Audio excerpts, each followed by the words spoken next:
Hey guys, happy Saturday. It is a beautiful sunny day here in Florida, and I'm sitting on my front porch. I've got the kids doing a little rest time. My most favorite thing ever that I've done as a parent, one of the few things that I've actually stuck with because everybody needs rest time, right? Anyway, today I wanted to talk to you guys a little bit about business stuff. I want to talk to you a little bit about the concept of duplication. So, one of the most commonly heard maybe fears or concerns that people have when they're looking at any sort of a business in general, but especially in network marketing, is okay, well, that might work for you. Maybe, you got in early, or, your personality is this or that, but could it work for me? And here's the thing, very much like a franchise, network marketing businesses are turnkey. They are, you know, in essence, you're buying a system. And so my answer is always, well, let me ask you a couple of questions.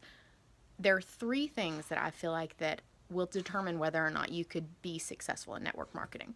Number one is, do you want to do this? Do you want to change your life? Do you want to do something that can change not only your personal finances for you and your family, but that could have significant social impact on those around you and those that you work with? Do you have some big goals? Do you want change? And, I know that sounds like a silly question because most people wouldn't be looking into it if they weren't interested, but honestly, it's something to really ask yourself. Do you want to do this?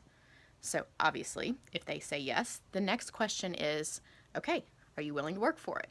The thing is that this is a business. And I think one of the mistakes that so many people have made in network marketing that has possibly given this whole industry a bad rap is that they don't set proper expectations. And so one of the things that I'm very, very careful and very mindful about is when I'm talking to somebody about the business, I let them know this is a business. Just like anything else, it's pay for performance.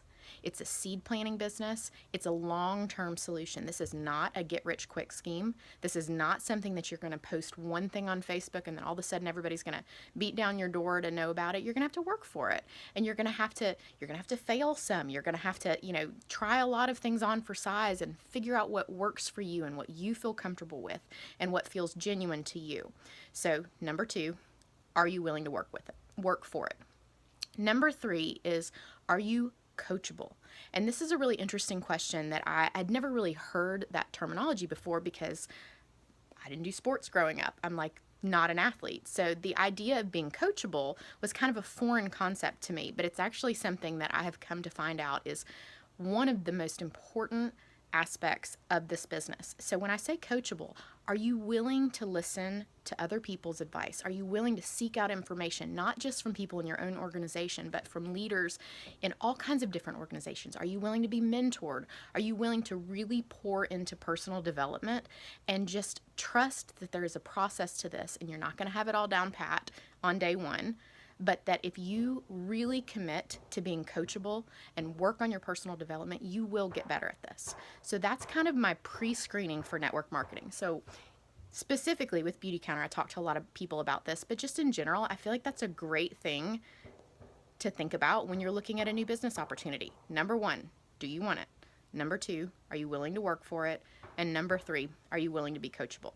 So as we move into 2018, which is crazy to think about that we are almost done with this year, I'm beyond excited about my business, about Beautycounter in general, and just about opportunities. I think one of the things about moving to Florida for me and Stuart was that we spent about 10 years kind of dreaming and talking about all of these different ideas that we had, and we never acted on them. We really didn't. We just kind of were stuck. And then all of a sudden one day we just said, screw it. Let's do it. Let's just see. If we fail, we fail. We can always go back. We can always figure something else out. But you only live once. Our kids are little enough. Let's do it.